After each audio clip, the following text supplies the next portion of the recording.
ಕಾಗವಾಡ.in ಎಂಬ ಹೊಸ ವಿಚಾರದ ಸಾಮಾಜಿಕ ಚಿಂತನೆಯ ಒಂದು ಗ್ರೂಪ್ ಮಾಡಿದ್ದಾರೆ ಹುಡುಗರು. ಅದು ತಾಲೂಕಿನ ಸಲುವಾಗಿ ಮಾಡಿದರು, ಕಾಗವಾಡ ಊರ ಸಲುವಾಗಿ ಮಾಡಿದರು. ಕೆಲಸ ರಾಜಕಾರಣದಾಗ ನಿಮ್ಮಂಥ ಯುವಕರ ವಿಚಾರ ಈ ಸಮಾಜಕ್ಕೆ ಪ್ರೇರಣೆ ಕೊಡಲಿ, ಏನಾರೇ ಕೆಲಸ ಮಾಡ್ರಿ ಒಳ್ಳೆಯದ ಅಂತ ಹೇಳಿದೆ. ಅದ್ರೊಳಗೆ ನಾನು ದಿನಾಲೂ ಅದ್ರೊಳಗೆ ಏನು ನಡೆದೈತಿ ಇವ್ರದ್ದು ಗ್ರೂಪ್ದಾಗ ಏನು ಹಾಕ್ತಾರೋ ನನಗೆ ಕಾಣ್ತವೆ. ಈಗೆಲ್ಲ ಟೆಕ್ನಾಲಜಿ ಭಾಳ ಫಾಸ್ಟ್ ಇದೆ, ಕಾಣ್ತವೆ. ಆಮೇಲೆ ಈ ಹುಡುಗರು ಇಲ್ಲಿ ಕೆರೆ, ಇದು ನೂರಾರು ಸಾವಿರಾರು ವರ್ಷಗಳ ಹಿಂದಿಂದ ಇತಿಹಾಸವಿರುವ ಕೆರೆ. ನಾ ಈಗ ಸಾಲಿಗೆ ಹೋಗ್ತೀನಿ ಅವಾಗ ಇಲ್ಲಿ ಚಡ್ಡೆಕೊಂಡು ಹೋಗ್ತೀನಿ, ಅವಾಗ ಕೆರೆ ತುಂಬ್ತಿತ್ತು, ಆ ಕಡೆದು ಹಳ್ಳ ಬರ್ತಿತ್ತು. ಬದಲಾವಣೆ ಹಾಕೋತ ಇಲ್ಲಿ ಬಂದು ನಿಂತೈತಿ. ಇದನ್ನು ನಡುವಮ್ಮಿ ಉದ್ಧಾರ ಮಾಡಿದ್ದಾರೆ, ಕೆರೆ ಉದ್ಧಾರ ಅಂಥೇಳಿ ಧರ್ಮಸ್ಥಳ ಜೀರ್ಣೋದ್ಧಾರದಾಗ ಮಾಡಿದ್ದಾರೆ. ಖರೆ ಮತ್ತು ಅದು ಹೊಲಸು ಹಾಕೈತಿ. ನೀರು, ಗಿಡ, ಪರಿಸರ ಇದು ಜಗತ್ತಿನೊಳಗೆ ನಮ್ಮ ಬದುಕಿಗೆ ಅತಿ ಅವಶ್ಯಕವಾಗಿರ್ತಕ್ಕಂಥ ಒಂದು ವಿಚಾರ. ಅದಕ್ಕೆ ಈ ಹುಡುಗರು ಕಷ್ಟ ನೋಡಿನೋ ಇಂಥ ಅದ್ರೊಳಗೆ ಯಾರ್ಯಾರದಾರು ಕೇಳಿನ. ಇಲ್ಲೇನು ಹುಡುಗರದವು ಎಲ್ಲರೂ ಪರಿಸ್ಥಿತಿ ನಾಜೂಕಿದ್ದವ್ರದಾರ, ರೊಕ್ಕಲೆ, ಖರೆ ಮನಸ್ಸಲೆ ಅವರಷ್ಟು ಶ್ರೀಮಂತ ಯಾರೂ ಇಲ್ಲ. ಅಣ್ಣ ಈ ಕೆಲಸ ಇಲ್ಲಿ ನಡೆದೈತಿ. ಇಂಥವು ಕೊಡಲಿ, ಅದು ಇದು ಮಾಡಿದ ನಂತರ ಬೆಳೆಯುವ ವಯಸ್ಸದೆ. ಅದಕ್ಕೆ ನಂದು ಕಾಂಟ್ರಿಬ್ಯೂಷನ್ ಏನು, ನನಗೆ ಕಸ ತೆಗಿಲಿಕ್ಕೆ ಮಾಡ್ಲಿಕ್ಕೆ ಬರೋಂಗಿಲ್ಲ. ಅದಕ್ಕೆ ನನ್ನ ಕಾಂಟ್ರಿಬ್ಯೂಷನ್ ಏನು, ವಾರಕ್ಕೆ ಒಂದು 500 ರೂಪಾಯಿ. ಅವ್ರು ತಿಂಗಳದಾಗ 2 ಸಲ ಮಾಡ್ತಾರಂತೆ.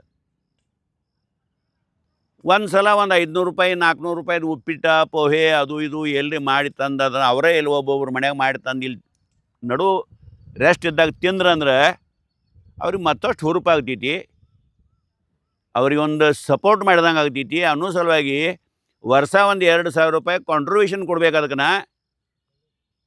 ಅದಕ್ಕೆ ನಿನ್ನ ಧೋತ್ರಿ ಅವ್ರಿಗೆ ಹೇಳಿನ, ನಾವು ವರ್ಷ ಒಂದು 2,000 ರೂಪಾಯಿ ಕಾಂಟ್ರಿಬ್ಯೂಷನ್ ಕೊಡ್ತೇನೋ ಅಂದ್ರೆ 4 ವಾರ ಒಂದು 300-400 ವಾರಕ್ಕೆ ಅಂದ್ರೆ 300-400 ಹಿಂಗೆಲ್ಲ ಕೊಡಿಸಿ ಒಂದು 2,000 ರೂಪಾಯಿ ಆಗ್ತೈತಿ. ಅದಕ್ಕೆ ನಾ 2,000 ರೂಪಾಯಿ ಕೊಡ್ತೇನಪ್ಪ.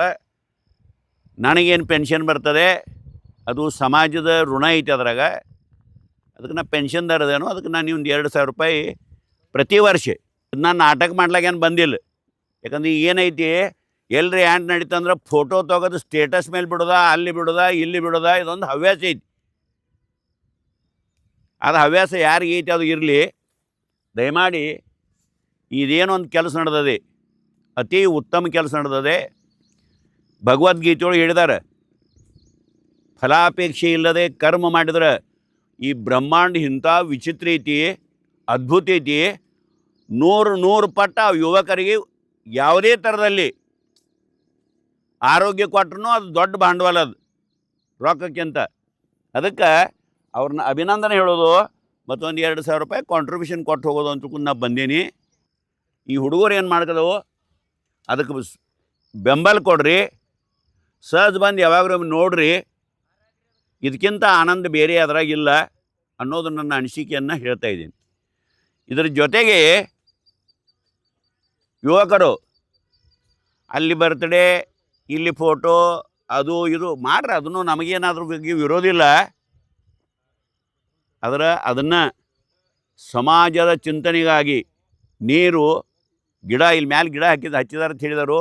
100 ಗಿಡ ಹಚ್ಚಿದಾರತ್ತವ್ರು, 100 ಗಿಡ ಹಚ್ಚಿದಾರು. ಇದ್ರದ್ದು ಜೊತೆಗೆ ಒಂದು ಹೇಳ್ತೇನೆ, ನಂದೇನಲ್ಲ, ನನ್ನ ಸ್ವಾರ್ಥ ಆಯ್ತು, ನಾ ಬದುಕಬೇಕು ಮತ್ತು ಜಗತ್ತಿಗೆ ನೆರಳ ಕೊಡ್ಬೇಕಂತ ತಿಳ್ಕೊಂಡು ನನ್ನ ಹೊಲದಾಗ 2.5 ಎಕರೆದಾಗ 2,100 ಗಿಡ ಹಚ್ಚಿದ್ದೇನೆ. ಈಗ ಅದು ಎದ್ರ ಸಲುವಾಗಿ, ಒಂದಿಷ್ಟು ನನಗಾಗಿ, ಇನ್ನುಳಿದದ್ದು ಸಮಾಜಕ್ಕಾಗಿ. ಹಂಗಿದೇನು ನೀವು ಗಿಡಗಳು ಮತ್ತು ಇದು ಕೆರೆಯನ್ನು ಸ್ವಚ್ಛ ಮಾಡ್ತೀರಿ, ಅದಕ್ಕೆ ನಮ್ಮದು ಪೂರ್ಣ ಬೆಂಬಲ ಐತಿ. ಮತ್ತು ಊರೊಳಗೆ ನೀವು ಯುವಕರು ಒಂದು ಅರ್ಧ ತಾಸು ಎಲ್ಲರೂ ಬಂದು ಹಿಂಗೆ ಯುವಕರು ಎಲ್ಲರೂ ಬಂದು ಹಿಂಗೆ ಹರಿದ್ರೆ ಅಂದ್ರೆ ಒಂದು ದಿವಸದಾಗ ಇದು ಕೆರೆ ಸ್ವಚ್ಛ ಆಗ್ತೈತಿ. ಅದು ಇವ್ರು ಮಾಡೋದು ನೋಡಿ ನಗಬೇಡ್ರಿ, ಭಾವನಾತ್ಮಕವಾಗಿ ಸ್ಪಂದನೆ ಮಾಡಿ ಯುವಕರೆಲ್ಲರೂ ಬರ್ರಿ, ಈ ಗ್ರೂಪ್ದಾಗ ಜಾಯಿನ್ ಆಗ್ರಿ, ದೊಡ್ಡದು ಮಾಡಿರಿ. ಸಮಾಜಕ್ಕಾಗಿ ಒಂದಿಷ್ಟು ಏನಾದರೂ ಇರಲಿ ಅಂತ ತಿಳ್ಕೊಂಡ ಎಲ್ಲರೂ ಸಹಾಯ ಮಾಡಿ ಅಂತಕ್ಕಂಥ ಭಾವನೆಯನ್ನು ವ್ಯಕ್ತ ಮಾಡ್ತೇನೋ. ಆಮೇಲೆ ಏನಾಗೈತಿ, ಇದಕ್ಕೆ ಲೀಡ್ರಿ ಅವ, ಇದೊಂದು ಕೆಟ್ಟ ಇದು ಬಂದೈತಿ, ಅದು ರೋಗ ಬಂದೈತಿ. ಇದಕ್ಕೆ ಲೀಡ್ರಿ ಅವ್ನ ಜಾತಿ ಯಾವ್ದ ಅವ್ನು ಲೀಡ್ರ್ ಆಗ್ತಾ ಇದೊಂದು ದೊಡ್ಡ ಕೆಟ್ಟ ಗುಣ ಐತಿ. ಅದಕ್ಕೆ ಇಲ್ಲಿ ಯಾರು ಲೀಡ್ರ್ ಇಲ್ಲ, ಇಲ್ಲಿ ಯಾರು ಸೇವಕರಂತ ಬರ್ತಿರ್ಲೆ ಅವರೆಲ್ಲರೂ ಸೇವಕರ. ಅದಕ್ಕೆ ಜಾತಿ ಮತ ಪಂಥವನ್ನು ತಲೆಯೊಳಗೆ ಇಟ್ಕೊಲ್ದ ಊರೊಳಗೆ ಒಂದು 100 ಗುಂಪು ಇರ್ಬೇಕು.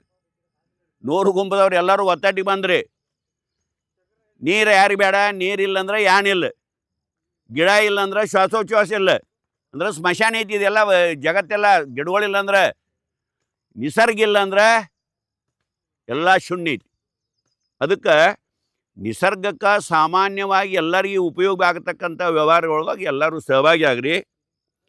ಆಮೇಲೆ ಮೊದಲಿಂದು ಈ ಕಡೆ ಎಲ್ಲರೇ ಲ್ಯಾಟ್ರಿನ್ ಕಿಲ್ಲ ಯಾರು ಜನ ಬರ್ತಾರೆ, ಅದು ಎಂದ ಭೂಮಿ ಹುಟ್ಟೈತಿ ಅಂದಿಂದು ಇವ್ರು ಇದ್ದಾರೆ.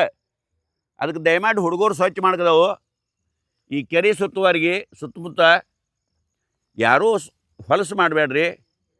ಹೊಲಸು ಮಾಡಲಿಲ್ಲ ಅಂದ್ರೂ ನೀವು ಒಂದು ಪ್ರಕಾರ ಅವ್ರಿಗೆ ಸಹಾಯ ಮಾಡ್ದಂಗೆ ಆಗ್ತೈತಿ. ಅದಕ್ಕೆಲ್ಲರೂ ಆರ್ಥಿಕ ಸಹಾಯ ಬಹುಶಃ ನೌಕರದಾರ ಕೊಡ್ರಿ. ನೌಕರದಾರಿಗೆ ನಾ ಯಾಕೆ ಹೇಳ್ಕೇನಂದ್ರೆ ನಾನು ನೌಕರದಾರ ಇದನ್ನು ಪೆನ್ಷನ್ ಬರ್ತೇನೆ ಹೇಳ್ಕದೇನು. ಸಮಾಜದೊಳಗೆ ರೈತನ ಪರಿಸ್ಥಿತಿ ಯಾರೂ ಕೇಳೋರಿಲ್ಲ. ಮ್ಯಾಲೆ ಬಿಸಿಲು ಬೆಳಕೈತಿ, ಮಳೆ ಇಲ್ಲ ಅಂದ್ರೆ ಇನ್ನು ಕೆಲವೊಂದು ದಿವ್ಸನಾಗ ಎಲ್ಲನೂ ಇಲ್ಲ ಆಗ್ತೈತಿ. ಆ ದಿವಸ ಮ್ಯಾಲೆ ನೋಡೋ ಬದಲಾಗಿ ಗಿಡಗಳ, ಕೆರೆಗಳ, ನಿಸರ್ಗದ ಪೋಷಣೆಗಾಗಿ ಯಾವ್ಯಾವ ಹೋರಾಡ್ತಾರೋ ಇವರೆಲ್ಲರೂ ಏನಂದ್ರೆ ಸೋಲ್ಜರ್ಸ್ ಇದ್ದಂಗೆ. ಸೈನಿಕರಲ್ಲಿ ಹಂಗೆ ಅಚ್ಚುಕಟ್ಟುತನ ಒಂದು ಕೆಲಸ ಮಾಡೋ ಭಾವನೆ ಇರ್ತೈತಿ. ಸಾಮಾಜಿಕ ಸೈನಿಕರಿದ್ದಂಗೆ ಇವರು. ನೀವೆಲ್ಲರೂ ನೀವು ಉಗ್ರಾಣವ್ರು ಭೀ ಸೈನಿಕರೇ. ಅದಕ್ಕೆಲ್ಲ ಸೈನ್ಯ ಕೂಡಿ ಊರ ಹಿತದ ಸಲುವಾಗಿ, ನಿಸರ್ಗದ ಹಿತದ ಸಲುವಾಗಿ, ಅದರ ಜೊತೆಗೆ ನಮ್ಮ ಹಿತದ ಸಲುವಾಗಿ ಸಹಾಯ ಮಾಡಂಥೇಳಿ ಒಂದು ನಿವೇದನೆ ಮಾಡಿ